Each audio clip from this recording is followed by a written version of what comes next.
Okay, this was a request from someone on the website about getting into more detail about what kind of jobs I actually did in the army as actually being a wolf and a werewolf, not just being a human.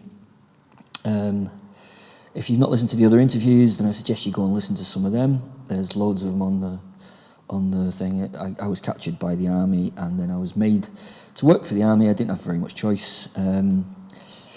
And I'm going to get into the details of another job here, as someone asked me about spying in particular. If you could please subscribe to the channel, that would do the algorithm loads of good, and if you could like the video, that would be fantastic too. That would be really helpful. I'm Will, I'm a real werewolf. I'm in lots of trouble at the moment. I'm being hunted not only by the army and the government and these things, but I'm also not the most popular person with my tribe at the moment, my pack back in Russia. They have been after me recently for speaking out about these things. So I'm struggling to stay safe at the moment. I have made a promise to meet Louis on the 9th of June. He's booked a studio in Pebble Mill or wherever it is, and some skeptics and stuff. And if I can get there, I will. But he tells me I can't just transform on video or anything like that because people pick holes in it. So it needs to be done professionally and in front of people and all that kind of crap. So I will do that. Anyway, I'm going off on one here, but this is a spy story as requested. Being a spy for the army as well, to be honest, it's really fucking boring, but I found it really easy. I've got a posit, you see. He's a separate entity from me, and he could spend a good deal of time away from me doing his own thing. It was never a comfy thing that he left, but it often meant that subterfuge and sneaky things were easy peasy. If you don't already know, the posit is my wolf soul.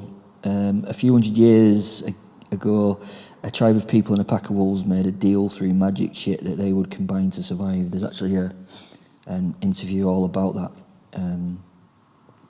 as one of the interviews about how to become a werewolf. The wolves gave up their souls and the humans got the soul things and they became werewolves. Honestly, it's all unbelievable, but it's really true.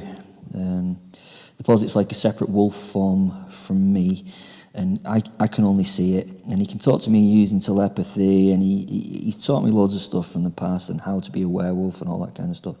He can also watch things, see things, and listen to things and transfer that to mind from quite a distance. So, as you can imagine, in this spying shit, it's quite easy. The werewolf soul can also transfer to other humans if he wants to, or if their human dies. I mean, it's all complicated shit. But if you listen to some of the other videos and look at the transcripts on the website, then it'll definitely make much more sense. I'll give you an example of one of these simple spying jobs that I did. After the training with the Special Forces, I knew and understood my fieldcraft pretty well. And it was much easier for me to travel through the country as a wolf than it would be for a man to do the same thing. I would not really be noticed as a threat in the military sense to anyone in this form. The only issue was that I could not carry very much kit or food or anything else. Still, I could feed on the way and steal clothing I needed at source and getting it from wherever or whomever I ate, really. It was also easier for me to travel as a wolf. I could cover a lot more distance. I was a lot faster. A wolf's evolved for long distance running. I mean, their main predatory way, or our main predatory way, is to get an animal so tired that it gives up just by following it. This particular job required me to get into a certain room at a certain time for a certain meeting that was being hosted by a certain navy. In this case, it was the Russian Navy. The main naval base for Russia is in Severomorsk. I hope I said that right. Russia, and it's just northeast of Norway, and it's home to the Northern Fleet. Severomorsk is a closed maritime town, and it's almost impossible to get into. It's dark. It's a dark surveillance zone, so it's so well protected from technological intelligence that no one has ever really broken into its systems. No one's ever really got on site. It's an amazing place. No intelligence agency ever managed to plant a person in the town. No foreign government has had any access to the town or any of its inhabitants. In this day and age, that's almost an impossibility. The Russians were doing a great job, basically murdering anyone they suspected of being a spy or working for the other side. I was taken by submarine to the northern coast of Norway, somewhere near Bergens. I would be taken to shore by a small boat full of many frightened soldiers from the sub. One slightly turned on sailor, which was a bit weird. Where I would run the last few miles to the town over open country until I reached Severomorsk.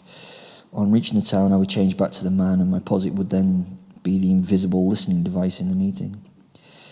I would be able to hear what was said through the ears of the posit, and I would be able to transfer that to the people who wanted to hear. My posit could understand Russian and a number of different languages, and it had been part of my education from him to learn these as I grew. It had been useful for my travels and instrumental in this jobby type thing they groomed me for. Groom sounds kind of bad, but you know what I mean. So what happened basically was I sent my posit to the building using the famous left a bit, right a bit, left a bit, it's in front of you method. Eventually he found the room. I could see it as clear as day, and I recognised the people that we were supposed to be listening to. As the meeting went on, I listened to it through telepathic conversation from my posit, and I could also see the room through his eyes.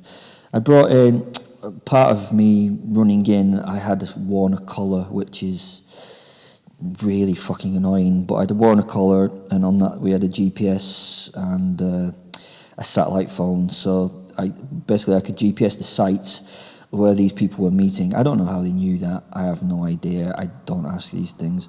But I could get him to the room with the GPS, and then I could listen to him telepathically, and I could then link up the intelligence services with me basically narrating what the posit was seeing and being said.